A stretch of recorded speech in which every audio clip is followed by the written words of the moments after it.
Struck him out. 2 balls and a strike to count on Taylor. Reyes fires, swing and a drive, deep left field. It's his way back. Walk the ball. Chris Taylor.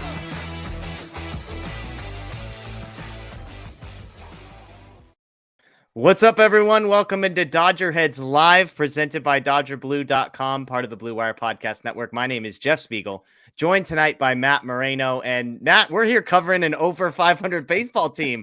The 12-11 Dodgers rattling off 2 wins in a row to end the week on a positive note. We feeling good over there? Yeah, absolutely. I mean, how can you not? They're on a winning streak. It's the first time since early April that they've been able to string something together. And I even see in the comments, people are, excited and joining and being friendly to each other. Nobody's panicking, saying this, the season's over and this and that. So I'm looking forward to a good show tonight. Yeah, absolutely. I know it is amazing. It's like this show, I feel like the energy is entirely dependent upon whether they won or lost on Sunday. They could have gone 0-6 previously, but if they win today in the fashion that they did, I think people tend to get excited. So again, as Matt references, we appreciate those joining us on YouTube, on Facebook, on those joining after the fact, listening to the podcast or watching on YouTube. Thank you for being a part of this. We are here every Sunday night at 9 p.m. And Matt, we got a big show tonight, a show we were joking beforehand. Sometimes we get on here and it's kind of a slow week. Not a lot happens. I feel like there's a ton to talk about tonight. So we're going to start off in just a moment with a new segment called Sunday Night Hot Takes. And I've got a hot take that may not seem like a hot take, but apparently is a hot take. So we'll get to that here in just a moment. We're going to do a little bit of sell or hold, some guys that are struggling for the Dodgers. And I'm going to ask you, Matt, are we selling our stock? Have we already sold our stock? Or are we willing to hold a little bit longer on a couple of those guys? Then on the opposite side, talking about guys like James Outman and Max Muncy, are we buying the bump? Like, is this real? Is what we're seeing from James Outman, Max Muncy, is that real? We'll talk Mookie Betts at shortstop and whether he's the answer there. We'll get some odds and ends. Tony Gonsolin potentially coming back to make a start this week. Some interesting quotes from Dave Roberts. We've got a fun activity that is non-Dodgers, non-baseball related, so we'll save that for the end. And of course, we will try and get to some questions as well. But Matt, let's start with a little bit of hot take, a Sunday hot take. All right. And here's my hot take. Matt, the Dodgers are going to be fine. The Dodgers are going to be fine. Now, there are probably some people in the comments that are asking themselves, how is this a hot take? Well, if that's you, you're not on the text message threads that I am on. You're not reading my mentions because I'm on text message threads that say this team is mediocre at best. This team sucks. They're a 500 baseball team. And, let me pause real quick, Matt. Based on the Dodgers fans that you're interacting with, is the Dodgers will be fine. The Dodgers are going to win over 90 games. Like, does that feel like a hot take in your world like it does in mine? Not so much that. I think if it depends on what, I guess, the expectations are. I think I've expressed my concerns about the team, but even like if you come and tell me, hey, I think they could still win 90 to 93 games, like I wouldn't necessarily consider that a hot take. If you start saying 95 to 100 and they're, a serious World Series contender, that's what I personally would push back on. 90 wins, I think that's probably fair. And I'm sure as you're going on, your monologue that's forthcoming, I'll keep an eye on the chat to see who's agreeing and maybe disagreeing with you. All right. So here we go. I warned Matt that I had a little bit of a monologue, that I had hashtag done some research on this one. So here's where we stand. The Dodgers are 12-11. There's basically no separation in the National League. We have played exactly 14.2% of a long Major League Baseball season. And I see people in my life, Dodgers fans, panicking. Now, as you pointed out, maybe at 10-11, they were panicking a little more, maybe 2 wins in a row. But when I think about why are Dodgers fans panicking, I came up with 4 reasons. And you could tell me, Matt, if I'm off on any of these. First, I think there's a little bit of confirmation bias going on. What I mean by that is I think there are people who are frustrated about the offseason. They're frustrated about the shortstops they didn't sign. They're frustrated that Tyler Anderson was left to leave. And so if you come into the season frustrated and mad that they didn't go and spend money and how everything played out financially, well, then you watch this team and you think to yourself, I was right. They needed to go out and sign this guy, and they didn't. And that's why this team is disappointing. And this isn't a criticism, by the way. No, I'm not criticizing any of these takes. I'm just saying this is one possible reason. Number 2, I think there's a second group of folks who just use negativity as a way to sort of protect themselves. I know this because I'm a Raiders fan, Matt. I'm very good at protecting myself by being a pessimist. I assume the worst about the Raiders so that the worst possible thing can't hurt me. Right now, most of the time, I'll speak for myself as a Raiders fan. I'm not rational when I do this. I just think negative and predict negative so that when negative happens, I can't be hurt. I wonder if there's a group of people like that. Third, coming to some actual baseball stuff, I think the Dodgers have been inconsistent, obviously. They win 2 games in a row after nearly being no-hit. Perfect game by Drew Smyly. It's an up and down experience. And with that said, I bet a lot of people would be surprised to know that the Dodgers came into today second in the National League in runs scored, middle of the pack in runs allowed, and yet it feels like half of their games are either blowout victories or blowout losses. And so when you see the team perform as poorly as they have in moments, I think that can overshadow the bigger picture. And finally, I think the most explanatory one of all of these is I think Dodger fans, Matt, have just become spoiled. I think our expectations have become so warped that when a team struggles even in the slightest, we don't know what to do with ourselves. And so we just assume that this is must be what it's like to be a Marlins fan or to be a Colorado Rockies fan or something like that. This is a team, right, that has been to the World Series 3 of the last 6 years. And so we're just used to a standard of baseball that we're not seeing. And we don't have a category for not quite as good as 111 wins like last year. I used to live in a part of town that was a really nice part of town. And I remember talking to a friend at one point who said, who was talking about how poor they were as they were buying a bigger house and a nicer house. And it was because they were comparing their own wealth to the $3.5 million houses around. They weren't actually poor, but in their mind they were. I think Dodger fans are kind of like that. It's like, oh my gosh, the horror. We're only going to win 93 games this year and not 111. And so I think all of these reasons are why Dodgers fans can be disappointed in a team that, in my estimation, Matt, is not that bad. So I'm going to continue the Dodgers aren't so bad, but let me pause right now. You've been monitoring the chat. I'm curious to hear your thoughts. Like, I think these are the reasons why Dodger fans are panicking, why I'm getting the Dodgers are mediocre at best text, why the Dodgers should be sellers, yada, yada, yada. Tell me what you think, your reactions to what I shared. I think some of that is definitely fair. The expectations, maybe, at coming off a 111-win season, I think, yeah. And just what the Dodgers have done, since first winning, the NL West back in 2013, expectations can become, I think, a little bit inflated. I think one difference, though, at least in maybe I'm speaking, I've heard this from some fans who have expressed this concern, and I think there is this line of thinking that, yes, other Dodger teams have sort of struggled, have gone through lulls, but if you look at the kind of top to bottom talent, I think that's where honestly I think that's the driving wedge between maybe somebody like yourself who is fully convinced that the Dodgers are fine and they're going to be fine. And I know you have examples coming up and you take the other side of the coin with people who look at the roster. And I lean a little bit more that way. We're like, hey, I'm a little bit concerned, especially when you're seeing, like a Yency Almonte and an Alex Vesia, the guys we sort of thought we were going to be able to count on to do well, like not quite doing well.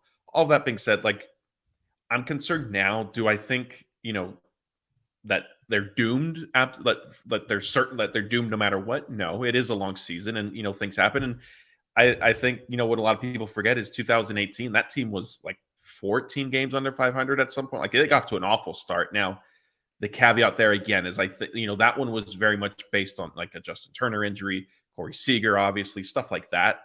Whereas this team, outside of Tony Gonsolin, maybe Daniel Hudson, like Treinen down the line, like there isn't like a significant like influx of talent coming. Yeah. And frankly, I know we're going to get into it a little bit later. Like Gonsolin now looks like he's going to be coming back. And so that timeline, like that timeline's going to sort of start like, okay, you were counting on, an all-star pitcher being part of your rotation.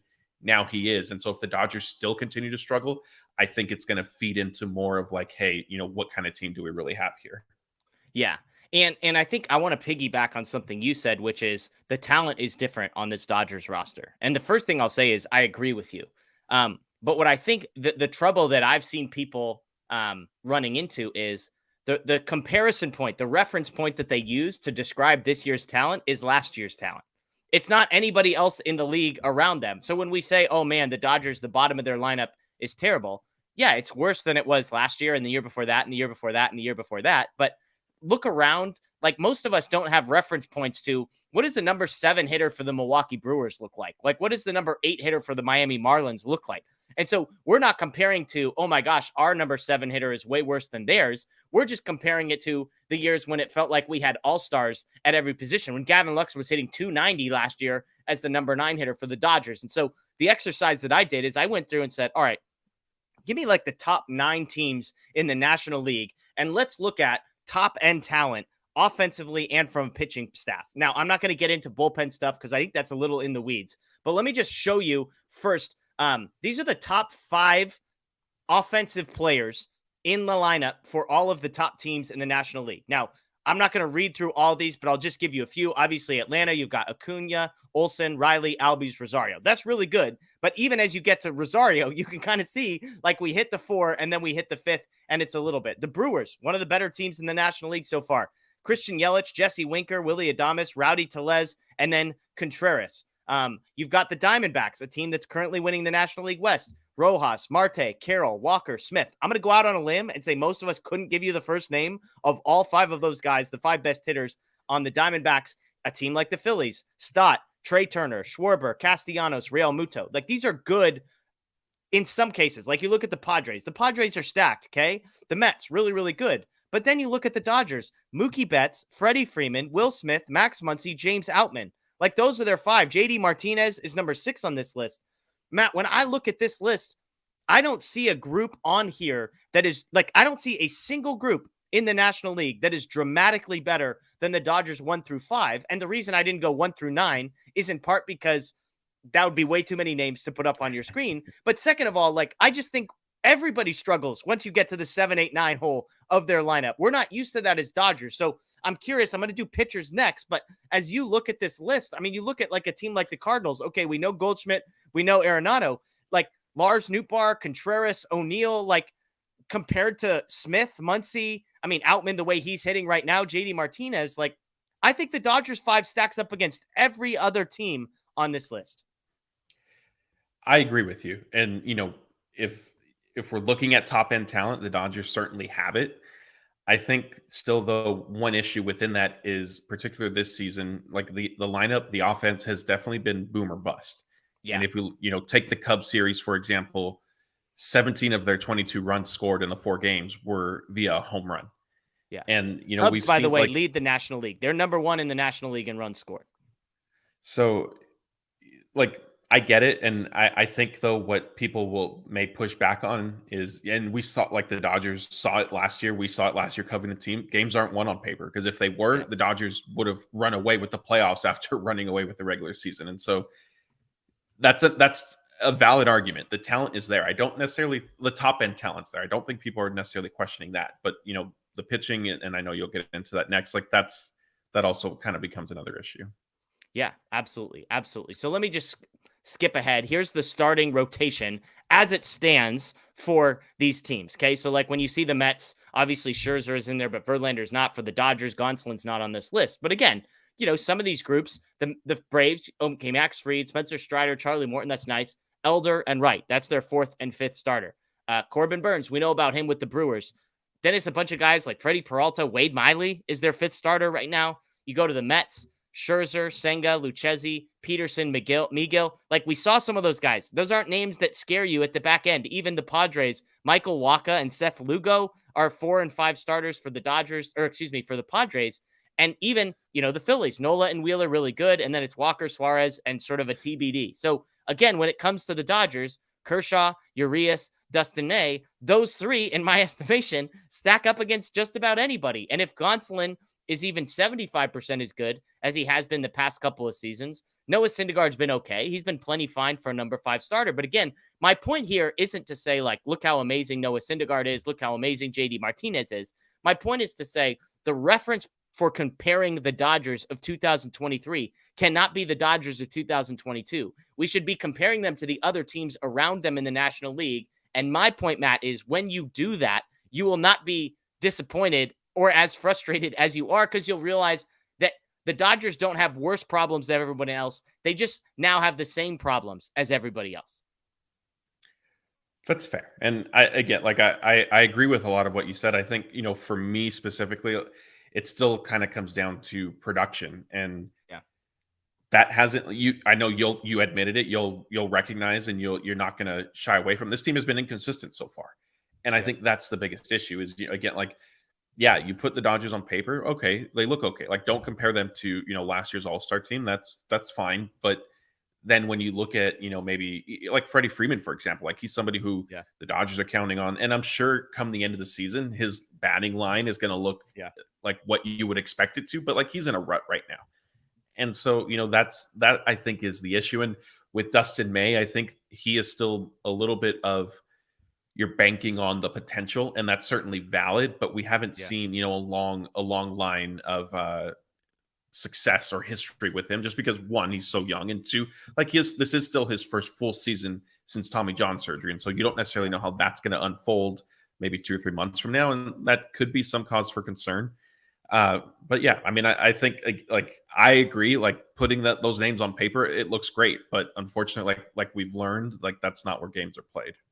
Totally. And all I'm saying is the most you can do is put those names on paper, right? It's not like you can put worse names on paper and say, well, let's get worse names and then perform better. Like, to give yourself the best chance of winning, you have to have the most talent. And for folks to be as frustrated as they are, I get the frustration because of what we're used to, right? Like, if you're used to eating a filet mignon and then you go get the Safeway manager special 3-day-old steak and throw it on your own grill, like, you're going to be disappointed. Now, it's still better than, Dino Nuggets, although I love Dino Nuggets, and we're not going to get into a food conversation here, but I understand that.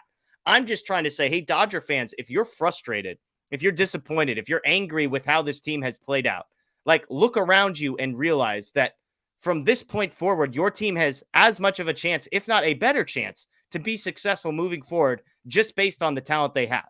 Because having Mookie Betts and Freddie Freeman and Will Smith and Max Muncy is still better than having the guys that the Diamondbacks have. The Diamondbacks might be better now. They might look better. You might be a little more optimistic if you're a Diamondbacks fan now. But over the course of the next, what did I say? We're 14%. The next 86% of the season, the larger sample size is going to bear out.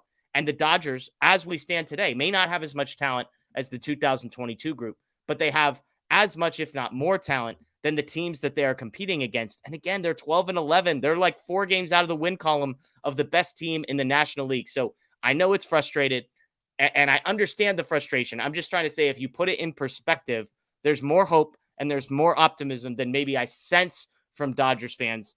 And it sounds like, to some degree, you're agreeing with me, Matt, is what I'm hearing. I'm not trying to hear what I want to hear, but you understand to say, hey, I get that this team is as talented, if not more talented, but maybe there's still some skepticism of, like, is at some point, is that going to play out? At some point, are they going to hit with runners in scoring position? At some point, is there going to be consistency? I would say yes, but it sounds like you're still holding out judgment.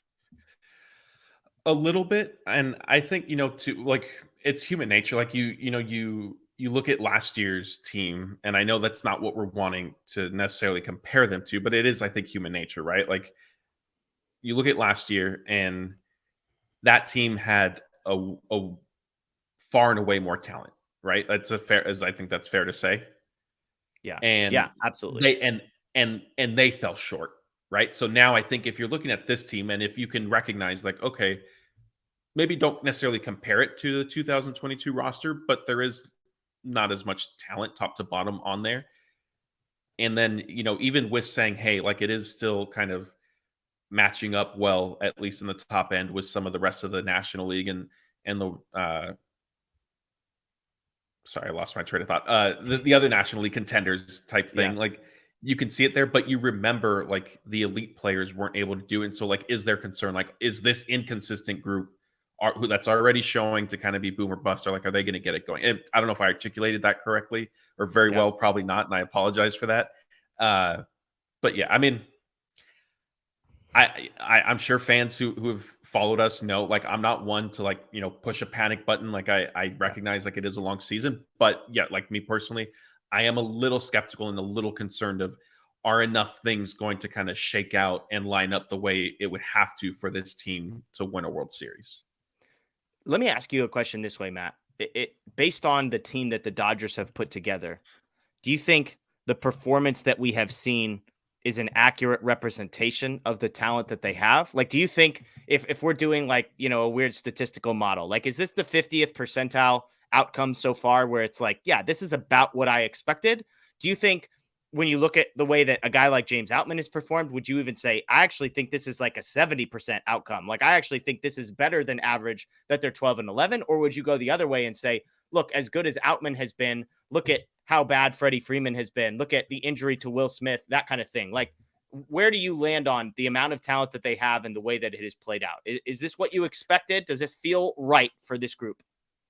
No, I mean, I did have concerns, but they have still underperformed in my eyes. And like I explained or kind of outlined last week's show, it wasn't like I didn't expect James Outman to be performing this well. I expected maybe expected is a strong word. I thought that there was going to be a potential for Chris Taylor to sort of get things right. Like if he was healthy, he worked. I mean, I guess spring training was kind of, there were some red alarms going off at that point, but Max Muncy, he was slow to start the season, and finally, like, he's gone back to his step back move, and that seems to have helped him. But so it was kind of that stuff that I didn't, how they've gotten here, I didn't expect again, and that's kind of the best way I can sort of explain it. Realistically, for me, they're probably 1 to 2 wins off of what I think their record should be based on the team they still have, because their bullpen, like if you do look at those names, like it even if there was some like it's not, I don't think there's been like, I don't think we could call it regression from last season necessarily. Like some of the guys have like Vesia like completely has fallen off from what he was. Like Yancy Almonte has completely struggled. It's not like, they're not able to string together 5 scoreless appearances in a row anymore. They go 1 or 2 and then they give up a run, and then they have another 2 or 3 good appearances and they give up a run. Like it's been pretty bad. And so that's kind of what I'm like struggling to sort of grapple with is like, okay, what is going to come through? Because yes, you remember last year that Vesia was really good. You remember Almonte was somebody they could count on. And even Evan Phillips, I mean, he had his stumbled early in the year. He seems to be back on track. I know he's on paternity leave, but he will be coming back. But yeah, I mean, I'll land it at, this is a fascinating team because frankly, if they finish, close to 500, it wouldn't completely shock me. If they win 90 to 95 games, that wouldn't fully shock me either. Yeah. Yeah, I tend to agree. Like, you could look at Outman and say, holy crap, like, you couldn't have expected this. He's way overperforming. We'll get to that. Max Muncy, he's way overperforming. We'll get to whether or not we believe that. But I think you make the good point of regression is too small a word for what we've seen out of the bullpen. Like, we're seeing guys like Almonte and Vesia, who are among the best relievers in baseball a year ago, who are genuinely among the worst relievers in baseball. And it feels like everyone, like there's not really a single guy that you could point to in the bullpen. Gratterall of late, but even Gratterall was struggled coming out. And so I think the bullpen is going to normalize and figure itself out. And I joked a while ago, I mean, we were a couple Alex Vesia blowups away from this team being 14-9 right now. And all of a sudden it's a totally different conversation that we're having. So I tend to think this is like a 40th percentile outcome. Like I think, if you had told me 13-10 or 14-9, that feels about right for the amount of talent. Like if you just normalize the scoring, so don't score 12 one night and 0 the next, and you score 6 in both, their record would be a little better. That stuff tends to even out over the course of a season. So that's where I'm at. But again, maybe in the comments, I'll summarize with this. Is it a hot take to say that this team will be fine? To Matt's point, let's define fine. I think whatever the season win total was, I believe it was about 94. I think that's still about right. Like, I still think that's where this team is going to end. And if you do the math, that's a lot of wins. That's like 82 and 60 from here on out is basically what the Dodgers would have to do to get to 94 wins.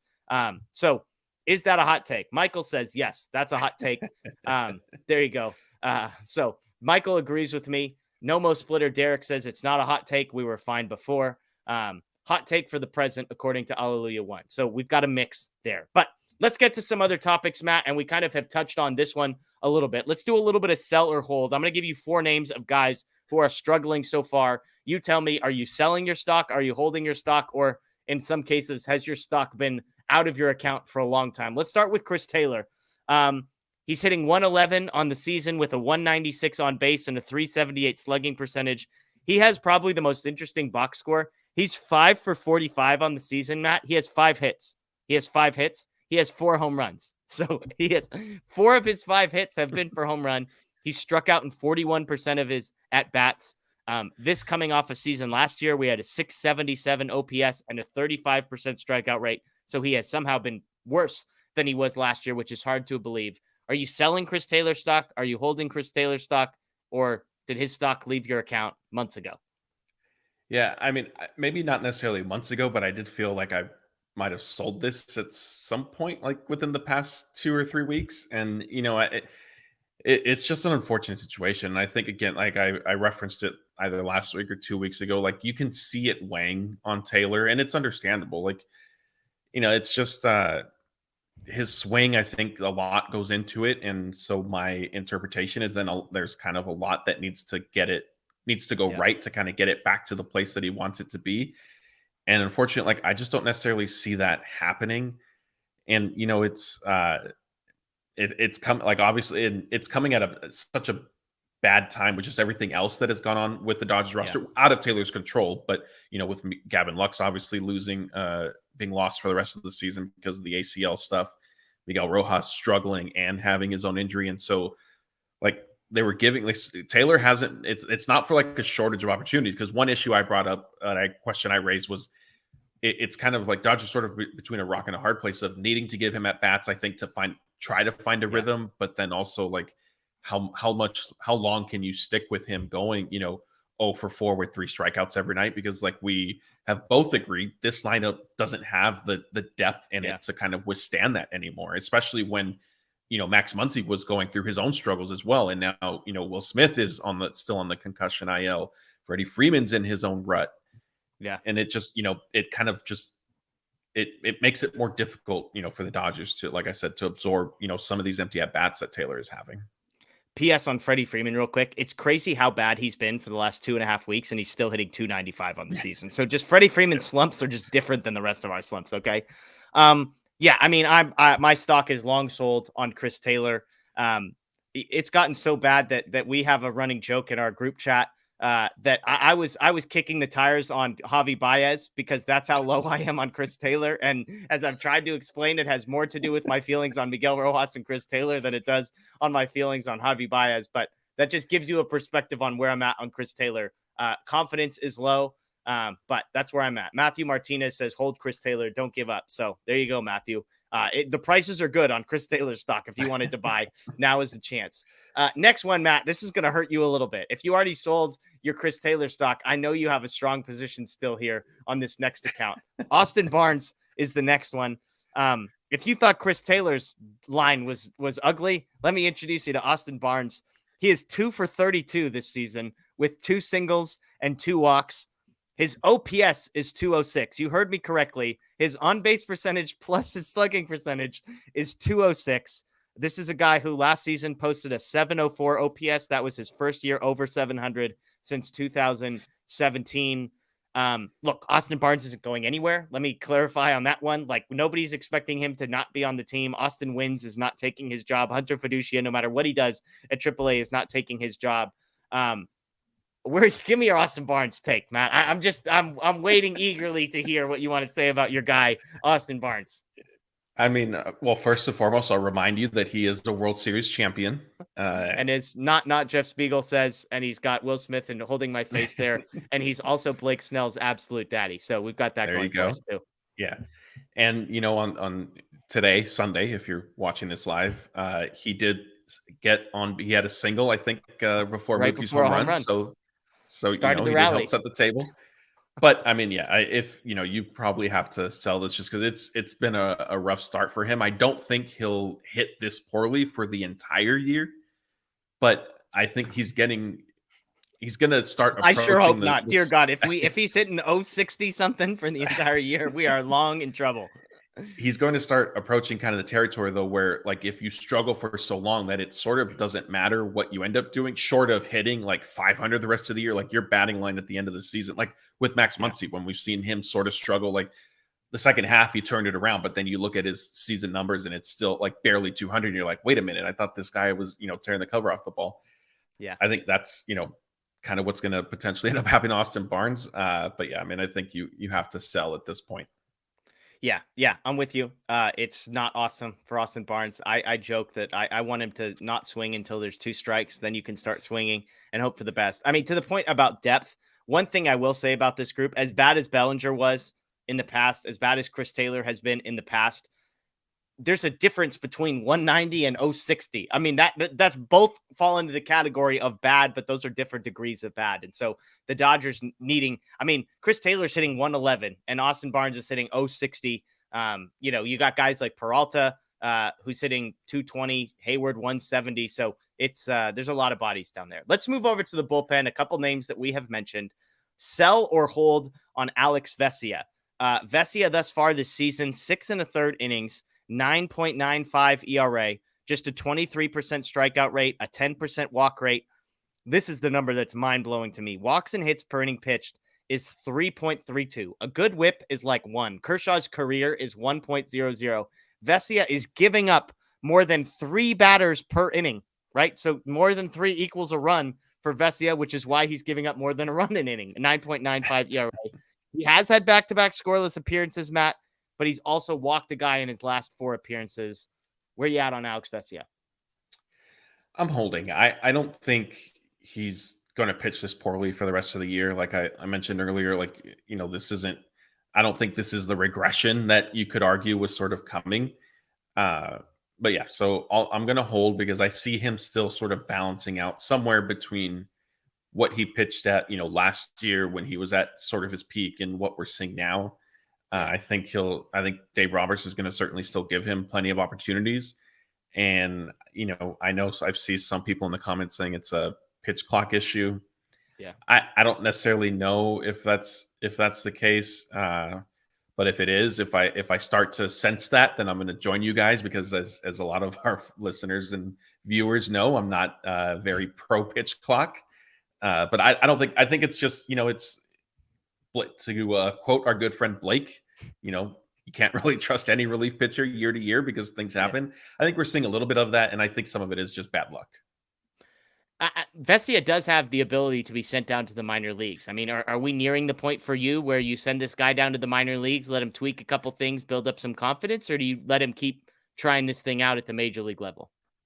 I probably give him another 2 weeks at the major league level to see how things are going to go. And, Victor Gonzalez is up, but, once Evan Phillips has to come back from paternity leave, there's going to be a decision made. So we'll see what happens. And, who knows, like maybe the Dodgers are already thinking ahead and just saying, hey, let's get Vesia back down to OKC, let him, sort of iron some things out. There could be some mechanical issues or different things going on that, the pitching coaches and have picked up on that Dave Roberts just hasn't disclosed to us. And I'm certainly not haven't analyzed Vesia that closely to really know myself either. But I think he probably still gets like another week or 2 to sort of see, how things go. Yeah, and I see people in the comments asking about Victor Gonzalez, who was actually added to the major league roster. Jake Reed was designated for assignment. This happened yesterday. So, and Jake Reed, by the way, I like Jake Reed. He got put into an absolutely atrocious situation, basically flying across I think he flew Albuquerque to Salt Lake City to Chicago, lands an hour before the game starts, is in the 5th inning and getting absolutely his brains beat in. And then he gets DFA'd and he's got to wear that one. So I feel for Jake Reed, and it's not just because he's a University of Oregon guy, but that just gives you a little bit of perspective on who the options are. So for me, I'm with you. I think it's another week or so. And if it continues to look like it has, where he can't throw strikes and he's walking guys, then I think sending him down to the minor leagues, letting him figure some stuff out would be the move, which leads us to our next one, who's Yency Almonte, who interestingly enough does not have any options. So he cannot be sent down to the minor leagues. Almonte, 8 1/3 innings, 7.56 ERA. The concerning number for him, his strikeout rate is less than 10%. So Vesia's is 23%. Almonte's is like 9 and change. His walk rate is actually higher than his strikeout rate. Never a good thing. His whip, though, just a pedestrian 2.16, which looks great next to a 3.3 something. His velocity is up, 96.5 mile an hour fastball, up from 95.8. Where are you at on Yency Almonte? Yeah, I like Andrew Wall's comments. Hold on, Al Money. That's a good nickname. I think we'll start using that once Yency gets going. I'm holding on him. Same line of thinking with Vesia. Like I don't think he's going to pitch this poorly for the entire season. Like you said, there is more risk here because on one hand, like he wasn't necessarily a hot commodity before he arrived with the Dodgers. Yeah. Now, he could be. And so if they were try to DFA him, he's not going to clear waivers. And so you're basically giving up on him and losing him entirely. And so like, I think Almani will get back on track. And, as much as there's frustration that we discussed earlier at the end of the show, like there is still a ton of season to be played. There's still a ton of appearances. Like we may not remember this rough stretch if Almani gets back to kind of pitching, the way he does. He should. Yeah. No, I want you all to watch Matt's face when I say this because he's going to light up like a Christmas tree over there. Yency Almonte passes the eye test to me, Matt. I want you to know that, all right? I mean, even the other day when he gives up the 2-run home run, the pitch was his slider right now. It's like he throws 2 good ones and 1 bad one. And the 1 bad one just hangs there. It backs up, as they say, and it's just a meatball. But then he follows it up with 2 sliders that are absolutely disgusting, falling off of the plate. The fastball is 96.5 and moving. And so for me, the thing with Almonte is I still see enough when I watch him pitch to think like we're one small tweak away from him kind of putting it together. I don't think he's going to be a 1.00 ERA guy like he was in 35 innings last year, but he's also not a 7.5 ERA guy like he was in 2021 and has been so far. So especially because he has no options, I'm holding on Almonte. Who do you have more confidence in, Vesia or Almonte? If I told you only one of those guys makes it through the season and has a successful season, which one would you bet on? I'll go Almonte. Okay, and interesting. It's close.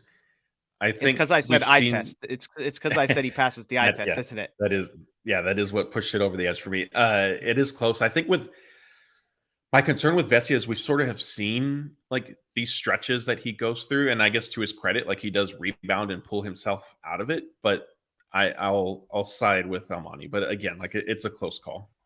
It's interesting. Derek's got Vesia. Amanda's got Vesia. Andrew says Almonte 100%. Michael says Almonte. Dong says like Vesia, leaning Almonte. Almonte all day. Almonte. I'm surprised. I thought Vesia was going to be the choice, and the reason for that is Vesia has far more of a track record of being successful than Almonte does. He had a 2.2 ERA in 2021. In 40 innings, he had a 2.1 ERA in 54 innings last year. And so he's got 2 seasons with a really good expected ERA under 2.85 in both of those years with the Dodgers. So the sample size with Vesia is a lot larger. And yet for me, what hurts Vesia is, and I'll say this, I believe in both guys. I think both guys are going to figure it out and they'll be fine. When it's not working for Vesia, it just looks bad because his fastball is one of these mysterious ones. It doesn't make sense why it's not missing bats. And so, or why it is missing bats. So when it's not missing bats, you're like, well, that's what happens when you throw a 94-mile-an-hour fastball at the letters, whereas Almonte, like I said, is throwing 96.5 that's moving and a slider that dips down every once in a while. And so to me, Almonte, I would bet on the stuff. I would bet on what I can see in front of me.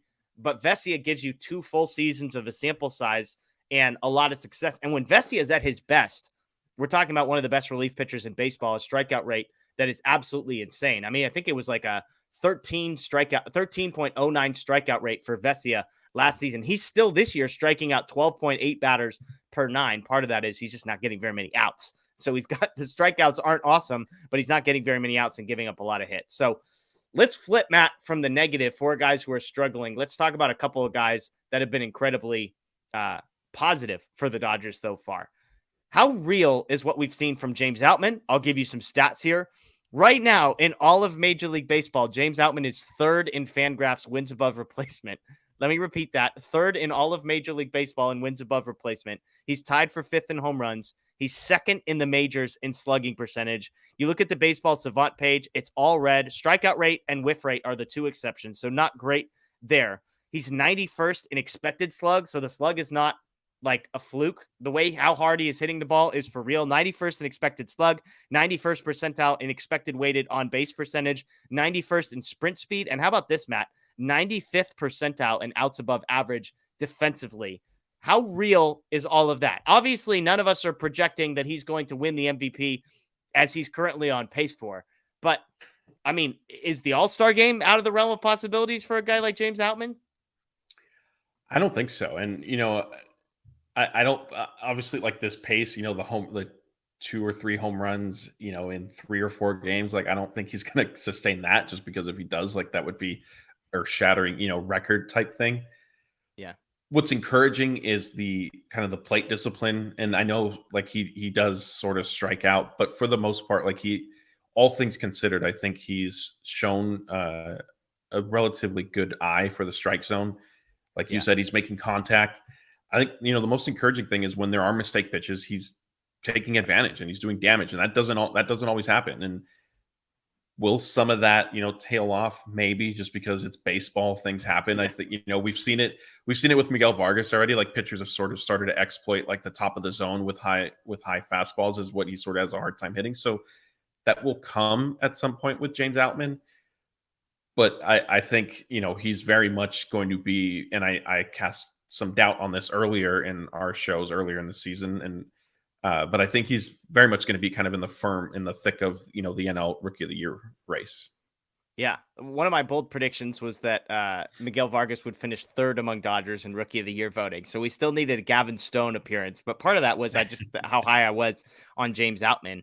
And I kind of tweeted this the other day. To me, he's not just punishing fastballs. He's also hitting breaking balls. And when you think about some of the young guys that have come up, it's typically guys that can't hit breaking balls. Outman is hitting everything. He's hitting them in big spots. The ninth inning grand slam the other night. He comes back the next day with 2 home runs. I mean, the guy's insane. And as I pointed out, he's 95th percentile in outs above average defensively. Threw a guy out the other day. 92nd percentile in arm strength. That was a new Baseball Savant one that I hadn't seen.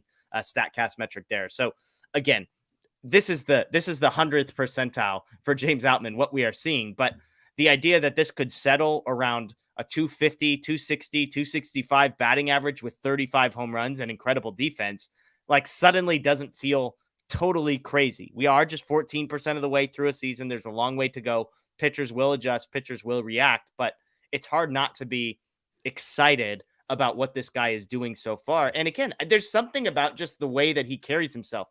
Even Matt, when we were at spring training and got a chance to talk to him, like, he's one of these guys that if you didn't know any better, you would think some of his answers are almost arrogant, because I was kind of like, hey, do you think about that day in Colorado when you hit your, a home run in your first at bat? Like, do you carry that around with you? And he's like, not really. I just kind of live day to day. But when he says it, and when he said it multiple times, you're like, I actually think that's who he is. I think he's level-headed.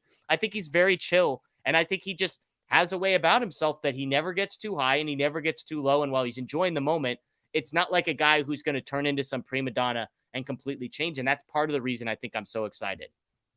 Yeah, and that's important. For a young player to be able to do that is impressive. And it is, you'll hear a lot of veteran players say, if they come up with a big hit in the postseason or big regular season game, they're kind of talking about it. And they say, it's a lot of just, kind of blocking out whatever has sort of happened and focusing on literally the task in front of you. And that's, I think, what Outman has done. And, that reminds me of when Dave Roberts was discussing kind of the opening day roster and telling players, who were sort of on the bubble that they made it. He said he told Outman, I think, while they were in Anaheim for the Freeway Series. And he said Outman was just kind of chewing his gum how he usually does and said, okay, great, like, thanks type thing. And that was sort of it. Yeah. And Dave said he loved that about him because it showed, like, he, not that it, was something he sort of expected, but like you said, to your point, it's just like, okay, like, good, like, that's done with. That's now, let me focus on, like, I have a role with the team. Now I'm going to focus on sort of helping and contributing. How crazy is it that we were this close to James Outman beginning the season in AAA? He was 5th on a list of 5 guys in the outfield. I mean, we were a Gavin Lux injury away from Outman being sent down to AAA, which is an absolutely sliding doors moment. Obviously, the Lux injury has been a massive negative for the Dodgers, but in a weird way, it also led to James Outman coming up, who has had an incredible start to the season. So kind of a wild sliding doors moment there. Let's go to the next guy who's been on fire, Max Muncy. How real is this for Max Muncy? He leads the league in home runs with 11, 4th in slugging percentage, 17th in on-base percentage. In the last 2 weeks, he is 1st in wins above replacement. He has 10 home runs, which is 4 more than anybody else, a slugging percentage over 1,100, and on-base percentage of 531 over the last 14 days. But again, this is the same guy who was basically a league average hitter last year with a 196 batting average. And yet it's also the same guy who's had 3 seasons of 35-plus home runs, including the shortened 2020 season where he was on pace for right around 32, 33. So how much of Max Muncy over the last 2 weeks are you buying as the real deal? I'm buying it. And what gives me confidence is, like you listed his batting average from last year. But like I said, when we were discussing Austin Barnes, like Muncy got to the point where he was so bad for basically the first half of the year that it didn't matter what he ended up doing clearly, because you look at then his batting line at the end of the season and it's terrible. He, that's the step back move that he now has reverted to using again. He said over the weekend that it basically, it's kind of cleared his mind and just helped him free up a little bit in the batter's box. I think he's going to stick with that. He went away from it thinking, his elbow was healthier during the offseason. His elbow was healthier. He could go back to, his normal routine in the box. Didn't work. And so to his credit, like, he was willing to go back to what kind of has, had a proven success last season. So assuming he sticks with that step back move for the rest of this year, I think we're going to see, a Max Muncy who hits, maybe 40-ish home runs, because, and I throw that number out because he's hit so many now that, even when it does sort of flatten out, like he went on this crazy tear. I don't think he'll keep hitting 10 home runs every, 19 games or whatever it's been. But I think there's certainly reason to believe in, this is basically, kind of the real Max Muncy, as you've put it. And we can expect this level of production, or at least when you look at his more successful years with the Dodgers, it's going to be in line with that as opposed to, last year. All these people talking about 40 home runs. Matt, he's on pace for 77. What are we settling for 40 home runs? You think the guy's going to fall off that badly? Jeez, Lee, you should be selling your stock if you think he's going to finish with 40. No, I'm with you. Look, I've joked. He was one of the guys I targeted in fantasy drafts. I had a friend text me today. He's the number 1 ranked fantasy player in baseball right now. I'm buying it. I don't think he's going to hit 70 home runs. To be clear, I'm with Matt. I think it's probably around 40. But I look, we've seen this enough before, and there's a good enough reason to explain the small sample size of his career that went sideways. Chris Taylor, it's been a much longer stretch, and it still looks bad. Muncy, people were talking even the second half of last year, feeling like they saw a different guy. Obviously not to the level of this one, but I'm definitely buying on Max Muncy. Again, I'm buying on Outman. I'm buying on Muncy. It doesn't mean we think the pace they are currently on is totally sustainable. It's more so just that we think that the trajectory, the overall positive vibes around Outman and positive vibes around Muncy are not misplaced. One other main topic here, Matt, and it's my favorite topic of the entire show.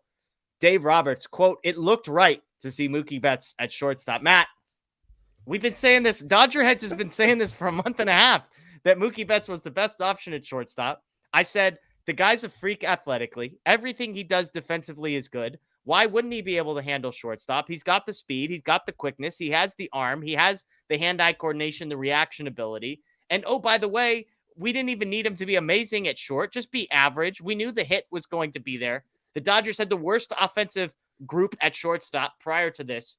He changes over. He hasn't made a single mistake defensively. He's been really good. He's made a couple tough plays, and then he hits the 2-run go-ahead home run today as well. So I'm all in on Mookie Betts shortstop. Premium position. Get your money's worth. We'll figure out something in right field.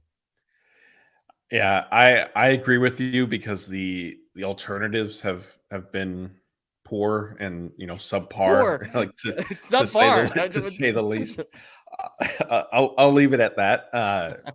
And yeah, I think it's it's funny to see, like, when we recorded that video last month and when you approached me with the idea, I said, okay, like, your reasoning certainly makes sense. Yeah. And unfortunately, we were both right, because I said, look, like, okay, like, yeah, maybe they'll do it, but it means like something went terribly wrong or there's injuries. And here we are. There have been injuries and things have just gone terribly wrong at the position. Yeah. And they have a surplus of outfielders, and tying it back to kind of the James Outman topic, like, he needs to be playing every day. And I think his starts have certainly gotten more regular over the past week or so, but early on, like, they were very clearly platooning him. And that was a little frustrating for me, because I feel like the Dodgers, their default mode with almost any young player is platoon right away. And I sort of feel like, how are they ever going to get a chance to prove themselves if it's just right off the bat, like, no, you're not facing lefties. And, Hayward, he's hitting the ball hard, at least. I think same thing with Peralta. And like I said last week, like, I've been surprised that David Peralta hasn't necessarily started more.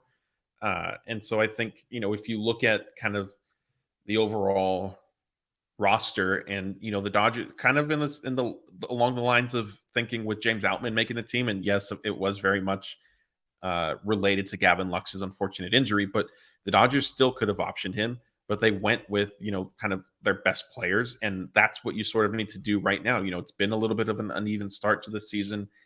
We agree that, your margin for error, you're not head and shoulders better than every other team anymore. And so you need your best players out there. And right now, Miguel Rojas is obviously injured, but when he is back and healthy, he's not hitting. Chris Taylor's not hitting. Yeah. So it comes down to, would you rather have Rojas, Taylor in the lineup, or a combination of Peralta, Hayward, maybe Outman type mix? And I think we will all agree, lean the outfielder side, and so move Mookie to shortstop. Yeah, Jason Hayward, for context, his average exit velocity on balls this year is 95.4. He doesn't have enough at-bats to qualify for the leaderboards. JD Martinez has a 92.3. That's average exit velocity. That's good for the 86th percentile. So Hayward is 3% better than JD Martinez, and Martinez is in the 86th percentile. So he's a guy who's hitting the ball hard. And again, people could say Trace isn't any good, Peralta isn't any good, and Hayward isn't any good. And my only response would be, but are they better than Miguel Rojas and Chris Taylor? And the answer is yes, yes, and yes. And so put Outman in center field every single day, and then figure out however you want to platoon Hayward and Trace Thompson and David Peralta. And as a bunch of people in the chat have commented, by the way, get Michael Busch up to the major leagues. Teach Michael Busch how to play some left field. He can hit. He can solve a lot of your problems. And then it's maybe Trace is off the roster, and it's Jason Hayward and David Peralta that are kind of platooning in right field or in left field. And I feel a lot better about things. A couple more quotes just on Mookie real quick. Dave Roberts indicated that Sunday today, when Mookie started, Chris Taylor was available. He did say he wants Chris Taylor to get back out there again soon. I'm curious, does it have to be at shortstop? Is Chris Taylor's next appearance going to be in left field or center field? Something to monitor. One other note that I thought was really, real interesting, Matt, they needed to check with Clayton Kershaw to make sure he was okay with Mookie Betts playing shortstop. They checked in and said, hey, are you good with this? I love Clayton Kershaw. I think maybe the manager, you should just make that decision and not really ask Clayton Kershaw how much he feels, how positive he feels about it. He ended up giving it the okay. So that was interesting. One other note, he said that Mookie Betts basically views playing on the infield almost as an off day physically compared to the outfield because of less running and less wear and tear, which, is another thing. Maybe Mookie Betts can play more games if it's at shortstop, even if there is some dive. So anyways, any reaction to any of that? Yeah, the Kershaw thing is funny. It reminds me of, the early days when the Dodgers started to really get into shifting their defense, and he would give up a relatively soft single to a vacated area because the Dodgers had shifted, and it would kind of be, this push and pull with, how much do we shift with Kershaw on the mound. And that was funny. I think in terms of, Mookie viewing the infield as sort of, half a day off or whatever, I'm inclined to believe that applies more to second base. I think shortstop is a little bit more demanding of a position than second base is. That being said, he is saving himself the jog all the way out to right field, every inning. So, maybe there's something to it. And hey, if Mookie's happy, and frankly, if the Dodgers are in a position where they sort of need to do it and to get their best players on the field right now. So even if they only do it for, 2 weeks just to get things a little bit more stable, what if they run off, a 5-game winning streak, a 6-game winning streak, and then, things just in general are feeling better. And then you kind of go back to, okay, let's see, if we put Mookie back in right field, Chris Taylor at shortstop, then you can kind of see how that looks. And then, you make your ultimate decision by the time you get into kind of the second half of the season. Yeah. And I see Michael here saying, hey, we should still trade for a shortstop. Here's the beauty of Mookie Betts being able to play shortstop. It's a lot easier to find than a shortstop is a left fielder or a right fielder who can hit. Those are very easy to come by. The Jock Petersons of the world are typically out there and available to acquire, and the cost is far less than Willie Adames' cost or Tim Anderson's cost. And so if Mookie Betts can play shortstop, it's far easier to find answers in left field and right field, something to consider. All right, let's get to some odds. I'll even mention really quick, I don't know what the price would be, but I can't imagine it's too high for the Dodgers to trade for, somebody like Cody Bellinger. I don't know, have they had that type of guy on the team yet? I'm not sure. Yeah, no, he played over James Outman, if you remember that correctly, last year, unfortunately. Okay, some odds and ends here. Tony Gonsolin, I mentioned him earlier. Dave Roberts said expected to be in the rotation on Wednesday. He has made one rehab start, 7 strikeouts, just 3 innings, though, 57 pitches. One thing you could potentially be concerned about, the velocity was 89 to 92. Last year, he averaged 93. The year before, 94 mile an hour on the fastball. So only one rehab start for a guy that at one point they made it seem like was going to make 3 rehab starts. Obviously, the injury to Michael Grove has seemed to have sped up that timeline a little bit. What are your thoughts on Tony Gonsolin coming back on Wednesday to start for the Dodgers? I'm honestly surprised. Maybe I'm reading too much into it, but this decision does sort of feel like the first time that I can really remember in the Andrew Friedman, Dave Roberts tenure that I don't want to say panic, but Yeah. a little bit of like, hey, we're going to make an urgent move, kind of a little bit out of desperation. Because I just don't, one, because of the off day Monday, they could have just skipped the 5th spot, which I honestly thought they were going to do. I know they prefer to give their starters the full rest or an extra day of rest, excuse me. But I felt like if you needed to do, like, Gonsolin isn't, I don't know if he's necessarily ready. Like, just the one rehab start's a little weird to me. His recovery process the entire time has been completely unexpected. Yeah. So I sort of thought, like, okay, they'll use the off day. They'll just skip the 5th starter spot and then figure it out. Let Gonsolin make another rehab start and then bring him back. So yeah, look, going into it, if you had asked me what I thought, like I said, I thought they'd skip it, and then I thought the other option was going to be they would just call some organizational depth piece up on not Gavin Stone. I didn't think that one was going to be likely for a spot start. It surprised me. Gonsolin coming back was last on my list. Yeah, and I mean, Blake and I talked about this. We posted a video up on the Dodger Blue 1958 YouTube page, and kind of as soon as we finished, we had talked about, well, Gonsolin, is it going to be Gonsolin? Is it going to be Andre Jackson? And then we finished and we're like, it's honestly going to be Gonsolin for 3 innings and then Andre Jackson for 3 innings. Like, it wasn't going to be an either or of one guy or the other. It was going to be, because look, I mean, the thing about Gonsolin is he threw 57 pitches. So the reason these guys make multiple rehab starts is they throw 57, and then the next one they throw maybe 65 to 70, and then it's 75 to 80, and then they're ready. So I think the Dodgers are probably figuring, if he's going to throw 60 pitches somewhere, let's just have him throw 60 pitches at the major league level. Hopefully that gets 3 innings out of him, and then we bridge that to Andre Jackson. Now, how good is he? I mean, the fact that he had 7 strikeouts out of 9 recorded outs is a positive. He did have a couple walks. He did give up a couple runs. So I guess I'm not overly concerned about it. Obviously, it would be better if he had a couple rehab starts and a little bit more of a track record. But because it was an ankle and not an elbow or a shoulder, you're not risking injury by bringing him back. You're just risking him sucking, basically, I think is the only thing. We're not worried about the ankle holding up. Sure. So a couple more odds and ends I thought were interesting. Dave Roberts was asked about stolen bases and why the Dodgers aren't stealing more bags. And he basically was really blunt and said, hey, we're not built for it. We don't have the personnel to go out there and steal stolen bases. He was asked, do you feel like that's a big disadvantage? And he said, yeah, it is a disadvantage that we don't have those guys. He mentioned Mookie Betts, Chris Taylor as kind of the only guys that he seems to feel have some sort of confidence to be able to go out and steal a base. Maybe a guy like James Outman, as time goes on, as I said, he's in the 92nd percentile for sprint speed or something like that. I just thought that was interesting and also funny for Dave Roberts, a guy whose career basically survived on being able to steal bases, to get up there and say that. You and I have talked about this in other contexts, but he's just saying out loud what all of us kind of already knew. Yeah, and I don't know why he keeps getting asked this question. It was on the homestands that I've covered. So the quote that you're referencing was just from this weekend series while they're in Chicago. Dave has also his answer has stayed the same when he's been asked about it during homestands. And I like it is, it's, I guess, credit to him for, being completely transparent and recognizing the obvious. And yeah, like the Dodgers don't have a team of people who can steal a bunch of bases. And it's unfortunate. I mean, having somebody like it, you sort of wish that maybe these rules would have been implemented last year while Trey Turner was still around, because I think he could have, the season he had he could have exploited that. And, I think to maybe, give a little bit of a preview to our listeners and viewers, does this kind of begs the question, like, do the Dodgers need to maybe shift their lineup order? Like, if James Outman is somebody who could potentially steal bases, do you move him up now so that you try to, take advantage of that? But yeah, I mean, at the end of the day, whether Outman is stealing bases from them or not, they're not going to be a prolific running team. Yeah, absolutely. Absolutely. All right. Well, let's do this. I want to do one fun non-baseball thing. Then we'll get to some questions for the folks.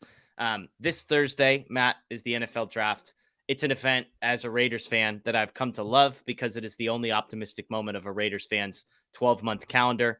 And so it made me think, okay, the NFL draft's kind of a random sporting event that I just love. So I figured we could have a few minutes here of fun and do what I'm calling the best sporting events draft. We'll do a little snake draft. You can go first, then I'll pick second and third. But it just of all the sporting events, and it doesn't necessarily have to be something you would like to see in person, because the draft, for example, I think would probably be terrible in person. But it's just a day on my calendar that I look forward to, and we're grouping this in general. So, like the NFL playoffs would be a one category altogether, and we are making this the non-baseball division here. So, folks in the chat, please chime in. Give me your best sporting events. Hopefully you don't give Matt any ideas that are coming off of my list, Matt. But when you look at your sports calendar, what's the number one event for you that you look forward to?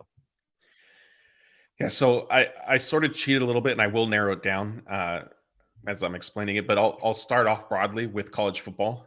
Okay. I'm a huge college football fan. I look forward to Saturdays in the fall when there's a 9:00 Big Ten game on, and then at 12:30 there's a marquee SEC game on, and then at 2:30 or 3 I can find another maybe Pac-12, and obviously squeezing in whenever SC is playing. So college football in general, and then boiling it down a little bit more, I'll do the playoff games are must-watch TV for me. It doesn't matter who's playing. I root for SC to make them. It hasn't always worked out of late, but I think we're getting there. And then I'll even go, the Rose Bowl, because that is where SC, has the most wins, in case anybody was wondering. Yeah, no, college football playoff, that was fourth on my list, so that's a great pick. Number one for me was actually really easy. NCAA tournament, basketball. I freaking love it. The first weekend of March Madness is absolutely top tier for me. So my first draft pick, I'm going March Madness. My second one here, since we'll do back-to-back picks, I'm going to go with the Olympics. It's an every 4-year thing, but I freaking love the Olympics. Give me some track. Give me some swimming. I can get into just about anything with Team USA involved. So I'm going March Madness number 1 and Olympics number 2. So 2 picks. Back to you. That's good. I had March Madness was on my list, so I'm crossing that one off. The Olympics is a good pull. I didn't think that broadly, but yeah, those are always fun. So my second one, and it's probably an obvious choice, I'll shout out to our other side of the company, Lakers playoff games. They made it, the play-in tournament. I know that you were pumping the brakes on some of the excitement with that, but they're in. And hey, now, we had a bet. We had a bet Lakers to make the play-in tournament. That one cashed, so we're all happy over here in the Spiegel household. There you go. So Laker playoff games would be what I enjoy second. Okay, and then I'll let you pick again. We'll just do 2 picks, and then I'll do 2 picks. Okay. Then my next one will be Super Bowl. It's a championship game. It's, obviously like literally one game for the title. So it's win or go home, if you will. And then you can layer in typically a pretty entertaining concert halftime show with it as well. There you go. All right. So next up for me, I've seen this one in the chat and I'm excited. When you said you hadn't been thinking about the Olympics, I knew this one wasn't going to be on your list. The World Cup is next on my list. Love the World Cup. Love a little Team USA soccer, even though typically ends in disappointment. But World Cup is next for me. And then the NFL draft. I freaking love the NFL draft. I don't know why. Most people in my life don't care about the NFL draft. We have a sister site, Raiders Newswire. You should all check out. And every year I do like a 15-piece series of articles about the draft. Pick or pass. It's up. You should check it out. So the NFL draft would be next on my list. Anything else left on your list, Matt? I've got a couple more on mine, but the last one, this is the one I was kind of the most lukewarm on, but I needed it just to fill out my list. And I'll go LA Kings when they're in the playoffs. It is the hometown team. And I do subscribe to the theory, the belief, the narrative that playoff hockey is much different than regular season. I can't watch hockey during the regular season. I have no interest. But if I know the Kings are playing, and if it's a game 4, game 5 and of their series, and there's not necessarily NBA playoff game going on or anything, I'll put it on. And, I know tonight, apologies to our guy Blake, I think the Kings blew a 3-0 lead. And so there's a comment from BC. They should be up 3-1 in the series, but instead it's tied 2-2. Yeah. Look, I'm not a big NHL guy, but NHL hockey or playoff hockey, excuse me, is about as good as it gets. Some other ones I had on my list. I love the Masters. The Masters would be on my sporting event list. I randomly like the Kentucky Derby. I don't know why. Couldn't explain it. Don't care about horse racing 364 days a year. One day a year, I'm into it. The slam dunk contest is a random one off. I Oh think yeah. all All-Star game events are brutal. Like, I'm not interested in baseball's All-Star game, NBA's All-Star game, NFL, definitely not interested in the NFL's, but the slam dunk contest, Matt, still brings me back. Mac McClung, our guy. Let's see. I had a couple. Yeah, I'm out on the All-Star game. I wasn't sure if you were going to be a Nathan's hot dog eating contest guy. I could see Moreno getting No, into not that. Mark in the calendar. No. no, not at all. I mean, I'll see, Joey Chestnut won again and he ate X amount, and I'll try to remember, well, how many did he eat last year? Is it Yeah. no? The dunk contest is good. I actually enjoy NBA, the Saturday night stuff. I think they do a Yeah. pretty good job with that, even the Yeah. 3-point contest. And the All-Star game I do watch. It's not as competitive as I would like it to be, so it gets a little boring sometimes. But I still tune in. I'll do a wild card. I'll just because it's happening. I'll go Coachella streaming online just because I think that's been kind of cool. I get to pop in and just stream one or two artists that I might have an interest in without having to stand in the desert for 10 hours waiting for the one big payoff. There you go. There you go. All right, let's get to some questions here before we close this one out. David asks this one, Matt. If James Outman is part of the deal to get Ohtani, do you do it? I mean, I think you have to, right? Like, I don't think there's any player like it. I mean, if they ask for Mookie, like, I think I still do that trade. I don't know how you say no. Yeah, I mean, look, it depends on what all is included in this. Right. It would be tough. I mean, look, it depends. The thing about Outman is if Outman pans out, you're trading basically what, like 6 years of James Outman at below market value for a guy who's going to be a free agent at the end of the year. Obviously, Ohtani is a far better player. If it's Outman for Ohtani straight up, sure. But I don't know if there's a match that makes sense there involving all these guys, because I think the Dodgers valuation of a guy like James Outman, the way he's performing right now, compared to a guy like Ohtani, who's going to be a free agent in 6 to 8 months anyways, I would tend to just say, hey, if there are guys that are less proven, some of the top Dodgers prospects that haven't made it to the big leagues yet, and there's still some question marks, I'd be far more inclined to move them, even guys that are higher prospect ranking guys than a guy like Outman, who's actually performed at the major league level. So that was me. But yeah, I saw that one come up in the chat earlier, and I was like, holy smokes, that is a spicy one. So there we go. Jeffrey asks, Walker Buehler posted a video of him throwing on Instagram. What are the odds he makes it back this year? I'll let Matt answer this. I hope they're low because he's a fantastic Twitter follow during games. So hopefully he gets to just continue sitting by his pool and just tweet sheesh every time James Outman hits a home run. But Matt, what's the latest on Walker Buehler, or any expectation of him potentially being back this year? Yeah, I mean, I still put it at like 15 to 20% type thing. And again, if he is back, it's going to be, I think, as a opener type thing, or maybe he stretched out to give you like 3 innings in a start. I just don't see him coming back and being the Walker Buehler that fans are accustomed to seeing. And another thing too, with that, I didn't realize until his wife like tweeted that he wasn't tweeting from the shower. I didn't know that people thought that from his video. Like, it did look like backyard kind of wood paneling type thing to me, so I thought that was kind of odd. But yes, he's entertaining on Twitter. So if you're not following him, definitely do so. Yeah. All right. Dong, important questions that we need to answer. And I already know Matt's answer, I feel like, here. Chicago style hot dog, question mark. Let me give you the recipe for a Chicago house style hot dog. You've got the hot dog, you put it in the bun, you pile this is according to the internet, which is never wrong. Pile on toppings in this order: mustard, relish, onion, tomato, pickle, peppers, and salt. Celery salt. I don't know what celery salt is. Apparently it's a thing. I would bet lots of money Moreno is way out on Chicago style hot dogs. Am I correct? Oh, 100%. I'm skipping that, and I'm going to get kind of the big beef sandwich from Portillo's instead, so they could keep the Oh my Chicago God, style hot Portillo's! dogs. Jeez Louise! Don't tell the other Dodger blue guys who you took us to Portillo's. I thought it was fine. I thought it was fine. I'll put it that way. And I know you're not a deep dish pizza guy either, right? Or are you? No, not at all. Okay, no. Yeah, see, that's what you need to be eating in Chicago is deep dish. I do. pizza. So What's odd though is I do enjoy like a bowl of tomato soup. I just don't like the tomato soup poured onto my pizza. There you go. There you go. Chicago style hot dog, sure. I mean, like that sounds good to me. It feels like a lot to throw on a hot dog, but yeah, I mean, I'd crush a couple of those if we were in Chicago and doing that kind of thing. All right. Someone's saying, let's see. Well, while SD you're looking, Hydro. okay. Does Outman have the same ceiling as Cody Bellinger? I mean, Bellinger was an MVP. I don't think Outman will ever win an MVP. Are we talking about 2023 Cody Bellinger? Because I think Outman's got a way higher ceiling than 2023 Cody Bellinger does. But I don't see him having the high points in a career that Cody Bellinger did. I would like to think that it's going to be a more sustained run than Cody Bellinger with like 2 or 3 really unbelievable years and 2 or 3 really bad years. But that's where I'm at on this one. Yeah, I agree with you. I think Outman's floor is higher than what we've seen Bellinger's career unfortunately become.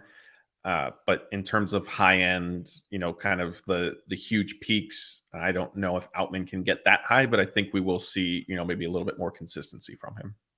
Okay. On the topic of hot dogs here, BC wants to know, are you chili dogs?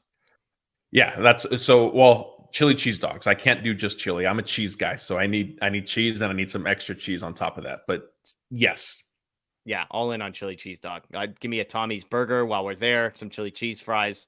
All in on all this. Adam wants to know: are you trading Tim Anderson for Tim Anderson and Lynn or Adames and Burns? Mookie Betts is my shortstop. Go find me a cheap left fielder or right fielder. I'm dead serious about this. Like, no, the cost for Adames or Tim Anderson is going to be outrageous. You could go find a better offensive player for cheaper simply because they play left field or right field. Go find me that person. Call up Michael Busch. Solve all of our problems. End of story, Matt. Yeah, I would rather have Adames and Burns, but I think the asking price for that is going to be too astronomical and ridiculous, and so it's just I don't see it happening. Yeah. David asks, Jeff, why are you so low on Trace Turner if he lines up against right-handed pitchers, which the Dodgers still seem to think he can only hit lefties and not righties? He has reverse splits. As he points out, his splits are 294, 400, 824 for a 1224 OPS.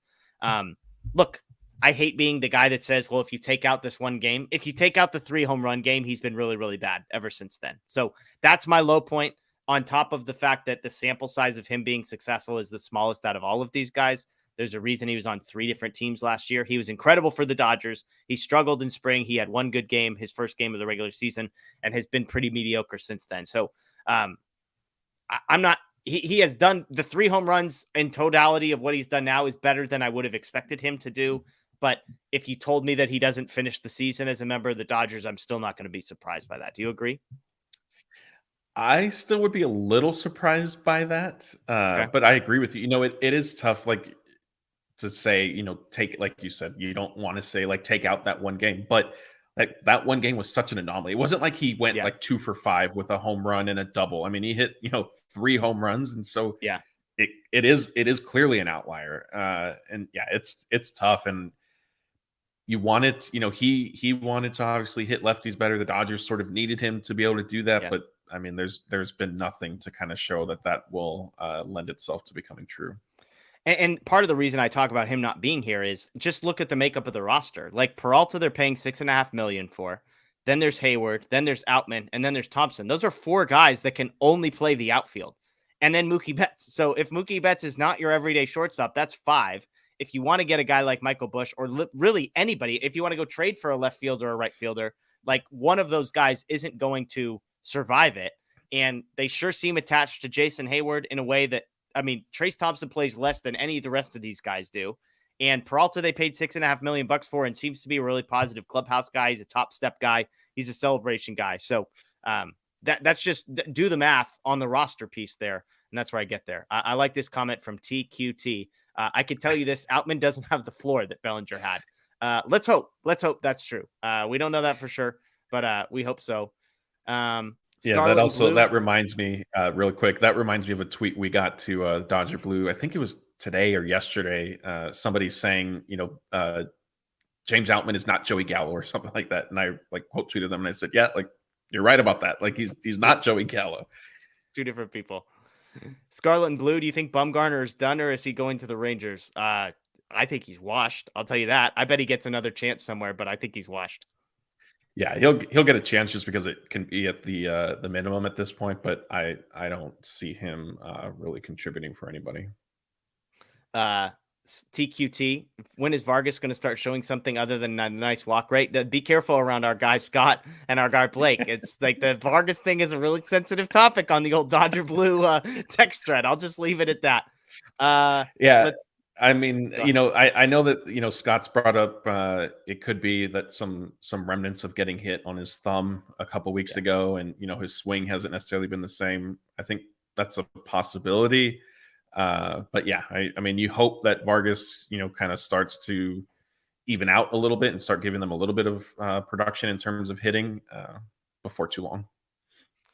To David's point, apparently, okay, it was against left-handed pitching that Trace Thompson had the good day, so apologies there. It was also against Madison Bumgarner, so I think that's a 50-50 split for the two of us on that one. His one good game was against Madison Bumgarner, but to your point, his numbers against right-handed pitching still non-withstanding. And the problem with that is Hayward's a lefty, Outman's a lefty.